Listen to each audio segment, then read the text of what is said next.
Thank you, David, Jonelle, Jennifer, Ryan, Brennan, Ron, and thank you, our new sound guy, Anthony. Yay! I love this teaching.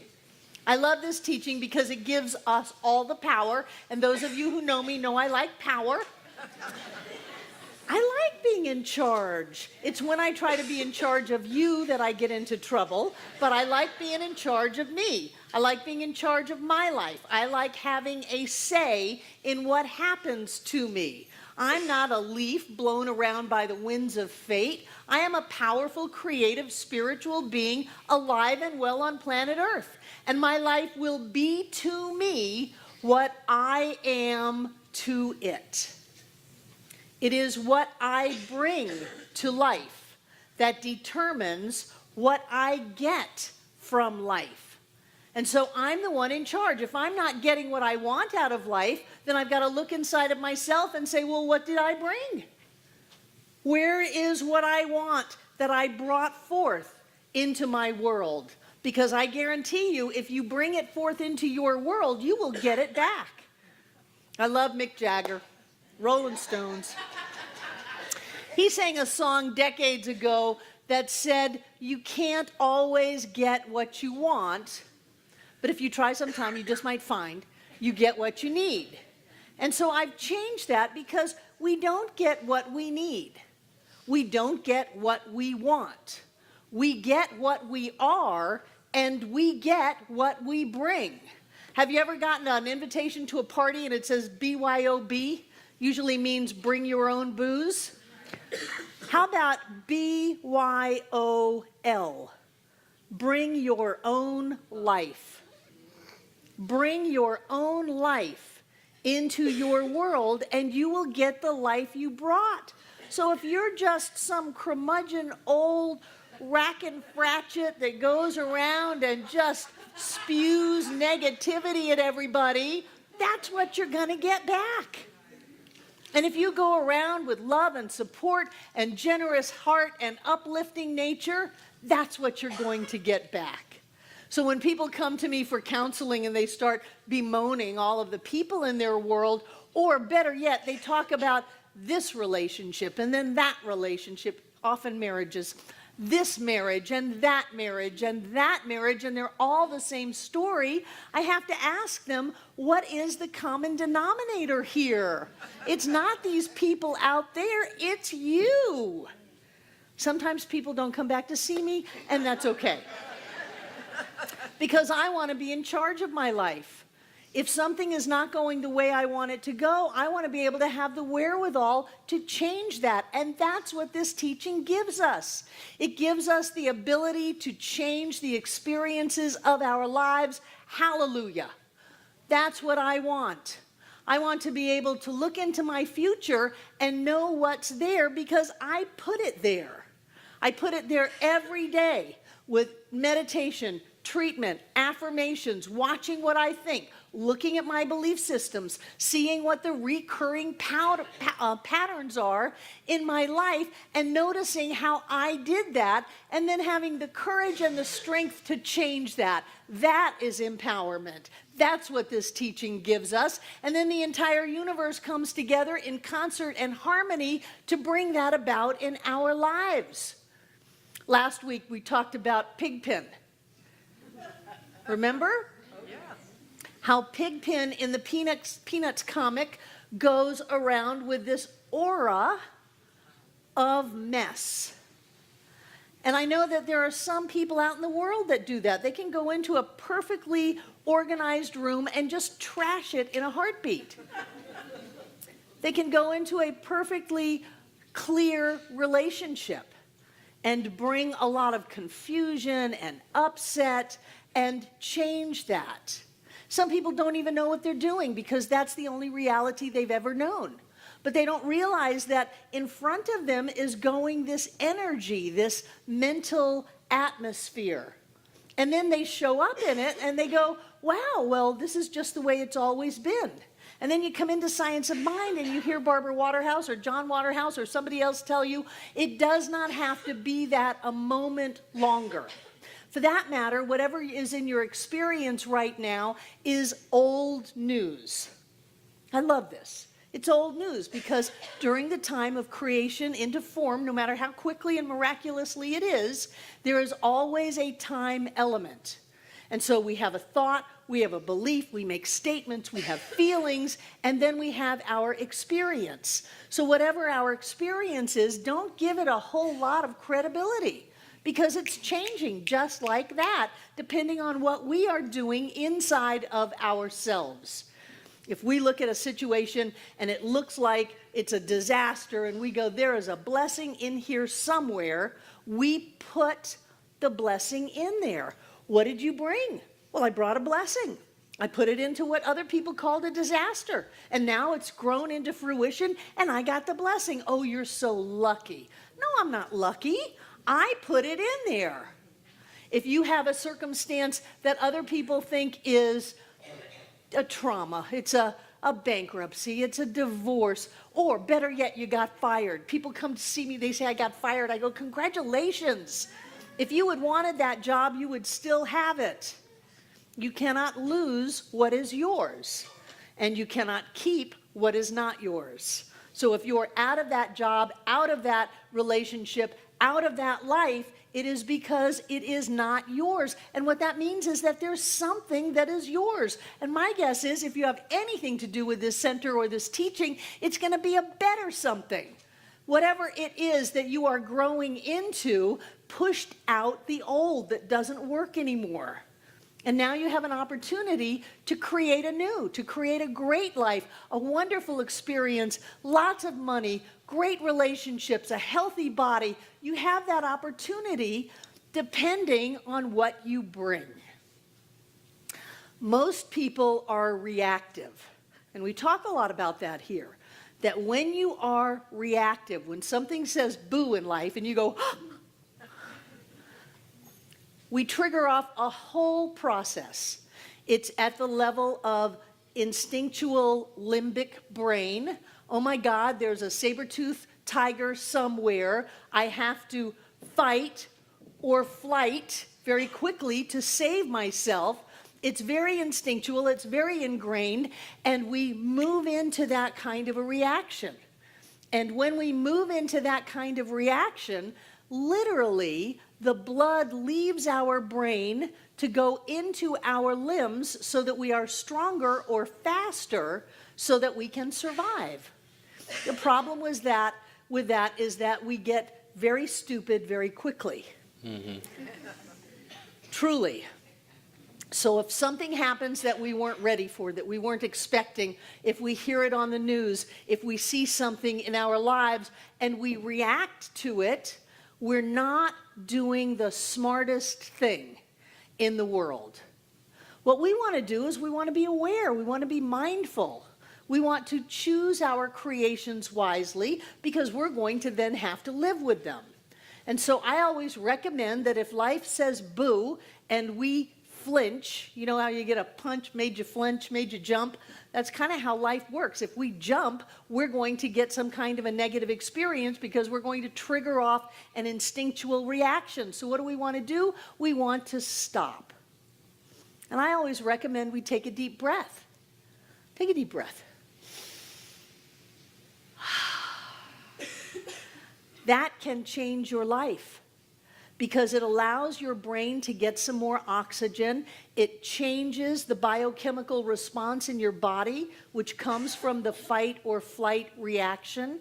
And it allows you to start thinking, well, wait a minute, maybe this isn't a disaster. Maybe this isn't the end of the world. Maybe there's a blessing in here somewhere, and I'm going to ensure that because I'm going to put the blessing in. How do you do that? The first thing you do is to stop thinking it's a disaster and start thinking that there is a possibility, even if in that moment it is a slight possibility. There is a possibility that good can come from this. You start changing the way your brain is firing. You stop going in that old path that says things always happen, the bottom always falls out, terrible things, you know, that Murphy's Law thing that is so awful. You stop that. And you start going, wait a minute, I'm going to put my Science of Mind training on.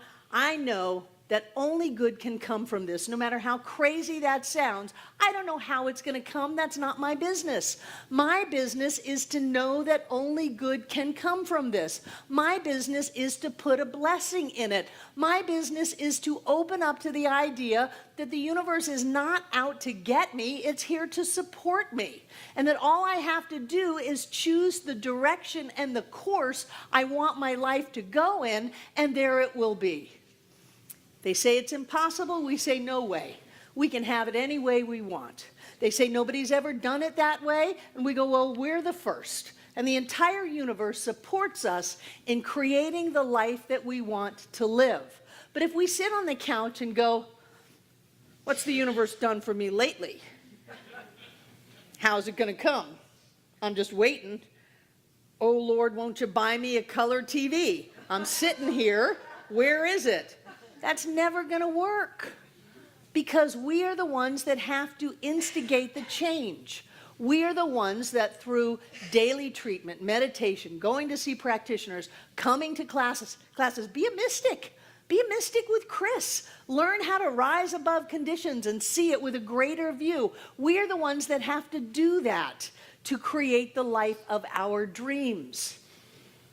But I guarantee you, you can have that. You can have anything you want as long as you are willing to bring it. Bring it, baby, bring it. That's what I want to say. Don't wait for someone to give it to you. They don't have yours. They have theirs. Bring what you want into form. If you want more peace in your life, become more peaceful. If you want more friends in your life, become a better friend. Go be friendly to people. If you want more love, then it's important to stop hating. Oh, but you don't know what they did to me. Nobody did anything to you. At some level, we are all creating every experience in our lives. It is up to us to bring what we want into form. We don't get anything for nothing. It's like standing in front of the mirror off to the side and going, well, there it's not showing a picture of me. It's not showing a picture of me at all. It's a bad mirror. No, you've got to bring your image to the mirror. You are bringing your consciousness, your energy to the mirror of life. And then everything will come together in concert and harmony to reflect that back to you. It is what you bring to life. It's what you give away to the world that you get back. And there's no way around it. If you sit back and say, I'll wait for the world to give me the opportunity, the education, the idea, and then I'll act on it. No, no, no, no. You've got to put yourself out there. You've got to go to work. This teaching asks a lot of you. This is not for the faint of heart. This teaching says you are in charge of your life. You are creating thousands and millions of people in alignment with your consciousness, and you call it the world. There's really no one else in your world but you. It's true. You're it. You're it. And so if you live in a world peopled by cranky people, you're the cranky one. If you live in a world of poverty, it's your poverty consciousness. If you live in a world of struggle or upset, that's you. And the only way to change it is you.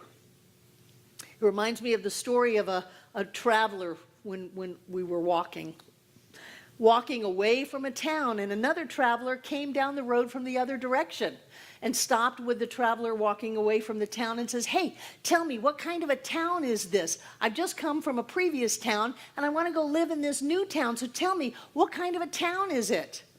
And the traveler leaving that town said, well, what kind of a town did you just leave? Oh, it was a terrible town. People were stealing from each other, and everybody was upset. And the first traveler said, well, that's exactly what you'll find in the town down the road. And he continues on his way, and up comes another traveler.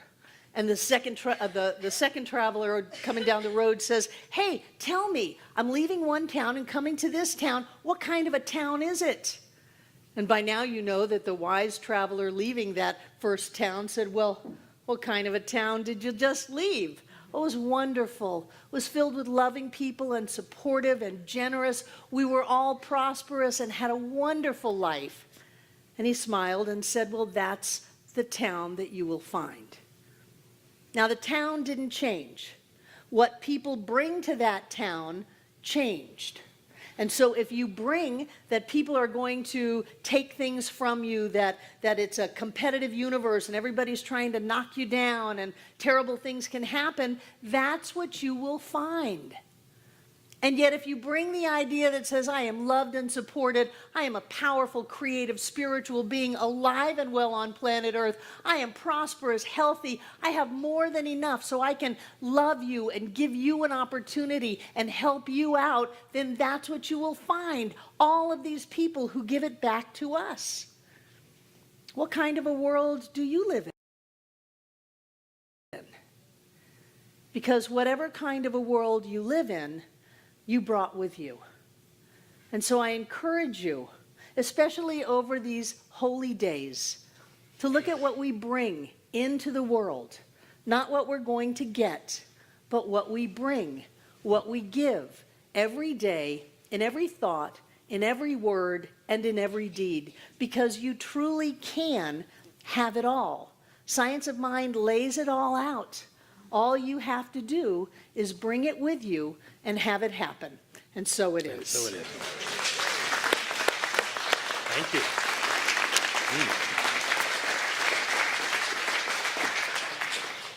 Thank you, Barbara. Who do we have here for the very first time this morning? Never been to the center till today? Would you raise your hand? Let us say hi. Welcome. Thank you for being with us today. That's great. Anyone else? Okay, we got you. Thank you again. We've got a gift for you out there, and we're delighted that you're here with us today. So we'll let that be. Thank you, Bruce. Let's take out what we're going to give. Have our prosperity acceptors come forward.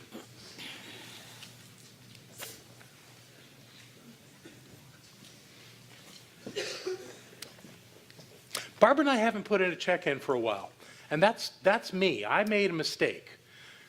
In October, I put in a check for my entire paycheck. So that was 100%. And so I've coined a new phrase, pre-tithing. But we're almost caught up, so I'm sure there'll be a check from us really soon. Take what you're going to give. Hold it close to your heart. Be grateful. Grateful for this ability to share, this ability to live a prosperous life and have more than enough. Thank you for knowing with me that this incredible life continues to show opportunities to prosper, to be abundant, and to share what we have in our lives and how good it is what we do is for each of us and all of us together. So being blessed, having this to give, whatever it is we're giving today, we know that it's God in the midst, because that's all there is. And knowing that's so, we'll repeat these words together aloud. I freely and joyously give from the abundance and fullness of my overflowing wealth, knowing my gift goes with love as it touches and blesses the world. And so it is.